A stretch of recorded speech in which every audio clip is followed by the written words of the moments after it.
Halo semua, selamat datang. Hari ini kita bakal bedah sebuah buku pelajaran matematika kelas 6 dari Indonesia yang, wah, bener-bener beda. Lupakan deh rumus-rumus yang bikin pusing, kita akan lihat gimana buku ini pakai cerita dan eksplorasi buat ngubah cara kita belajar. Oke, kita mulai dari pertanyaan dasarnya dulu ya. Buku ini tuh mencoba menjawab satu hal yang mungkin kita semua pernah rasain. Kenapa sih matematika itu sering banget terasa susah dan abstrak? Nah, yang luar biasa dari slide ini adalah, ini kutipan langsung dari kata pengantar bukunya loh. Jadi para penulisnya sendiri mengakui persepsi umum ini. Mereka nggak menghindar.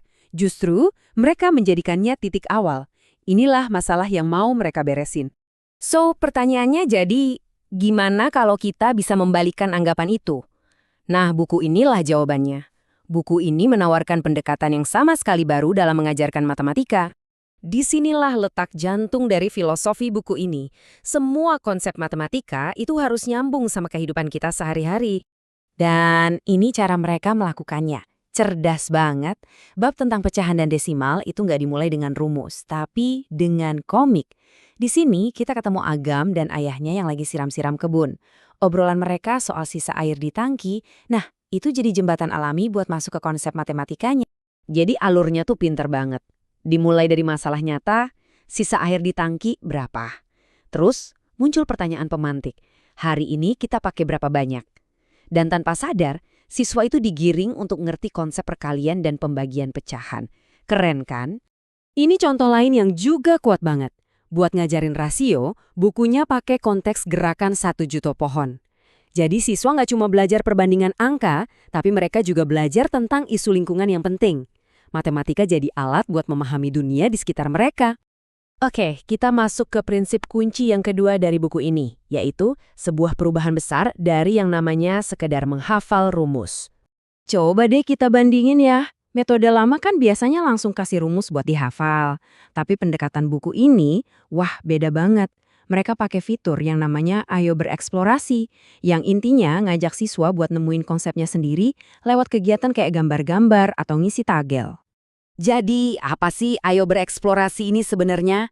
Ini tuh fitur andalan yang mengajak siswa untuk menemukan sendiri sebuah konsep matematika lewat aktivitas, dan ini kuncinya, sebelum rumus formalnya diperkenalkan.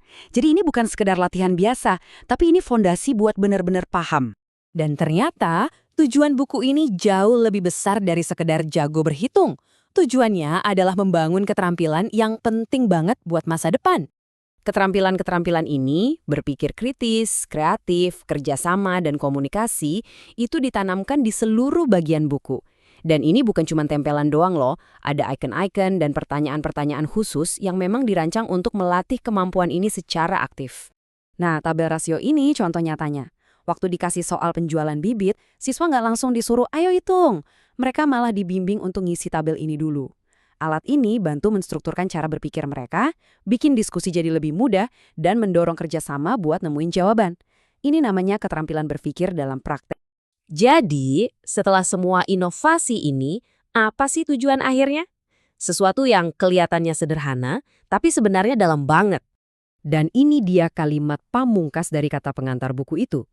Misi mereka adalah membuat proses belajar jadi begitu seru dan alami, sampai-sampai para siswa bahkan nggak merasa seperti lagi belajar matematika. Mereka cuma ngerasa lagi mencahin masalah yang seru aja. Pada akhirnya, ini pesan utamanya, tujuannya bukan cuma mencetak siswa yang jago ngitung, tapi untuk membangun para pemikir kritis yang melihat matematika itu bukan sebagai beban, melainkan sebagai alat yang keren banget untuk memahami dunia. Nah, ini yang bikin kita jadi mikir lebih jauh lagi kan? Kalau matematika yang katanya abstrak aja bisa diajarin dengan cara yang kontekstual dan menyenangkan kayak gini, coba deh bayangin kalau ini diterapin ke pelajaran lain. Wah, apalagi ya yang bisa kita revolusikan?